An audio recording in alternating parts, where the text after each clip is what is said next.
สบายดี FC เบาคอยเบิร์ดสุขุสุคนเนาะมื้อนี้ก็เบาคอยได้เดินทางมาพอรถแก่ใหม่พี่น้องป๊าดโตจะแม่นหลายคันขนาดพี่น้องมาเบิ่งนำกันเลยนี่พี่น้องนี่ป๊าดโตมีแต่วัยรุ่นสปปลาวพี่น้องเบิ่งดูผู้โอ้กำลังสิเตรียมลงขามบักพี่น้องกำลังสิเตรียมขามเซ่พร้อมเนาะเขาเสียได้วิธีขามเซ่ของเขาเนี่ยเอา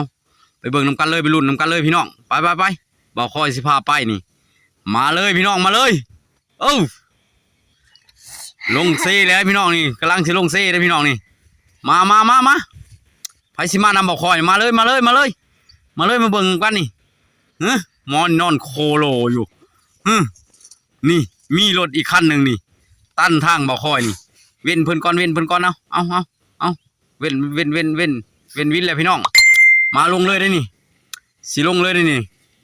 ลงเลยนี่ลงซีเลยพี่น้องนี่มาเบิ่งนำกันนี่เอาสิไปหอดซ้ายนี่บ่คอยมันขี่ซาเล้งพี่น้องเอ้ย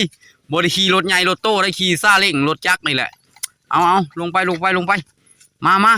พี่น้องมาติดตามกันนี่มาหอดนี่กับรถตั้นทางพี่น้องรถกูปตาตั้นทางเซ็ตบาทนี่เซ็ตรถกูบาทนี่ตายเซ็ตละบาทนี่โอ้เบรก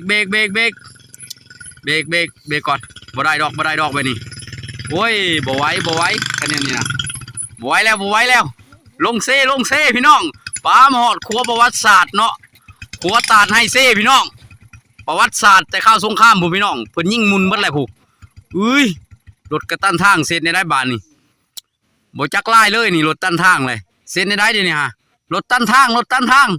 จอดไปอยู่นี่ละเอายางลงบาดนี่ยางลงเบิ่งเขาเซ็นได้เขาสิเอาความเซ่นี่เอาเซ็นได้นี่รถแกไม้พี่น้องรถแกไม้โอ้โหขนาดเลยป้าโตเขาเซ็นได้บาดนี่ลงแล้วยังค่าอยู่ได้บาดนี่ขึ้นบักอีกพี่น้องขึ้นบักแล้วยังบ่พอขึ้นเซ่อีกพี่น้องเขาเซ็นได้บาดนี่โอ้โตรถแกใหม่ขนาดหลายเลยพี่น้องเอ้ยมาลุ้นน้ำกันมันจะขึ้นเซ่ได้จังไดเนาะบ่ได้ธรรมดาโอ้ขนาดเลยรุ่นพี่น้องรุ่นกันบ่เนาะโอ้ยรถสิตกเซ่แล้วบัดนี้เซ็ตพี่น้องเซ็ตโอ้โหบ่ได้ธรรมดาพี่น้องเอ้ยโตรุ่นเป็นรุ่นเลยบ่อยากเว้าเลยนี่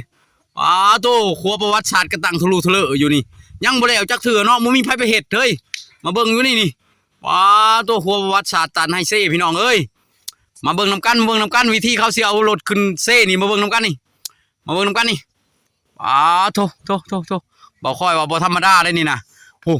ถ่ายก็ถ่ายใกล้บ่ถ่ายไกลได้พี่น้องเอ้ยผู้ถ่ายข้ามพังเซ่เบิ่งนั่นผู้อันนี้เขาสิเกาะขึ้นแล้วนี่มาเบิ่งดูนี่ขึ้นแล้วกำลังสิขึ้นนี่บ่นี่เขาเกาะได้เกาะรถจักรรถไถขึ้นนะเอารถปูตามาเกาะขึ้นนี่พี่น้องมาเบิ่งเอานี่โอ้ยบักกะลายลำจอดปะสื่อเนาะบ่เป็นตาดอกคันนี้นะเอาขึ้นแล้วเอาเบิ้น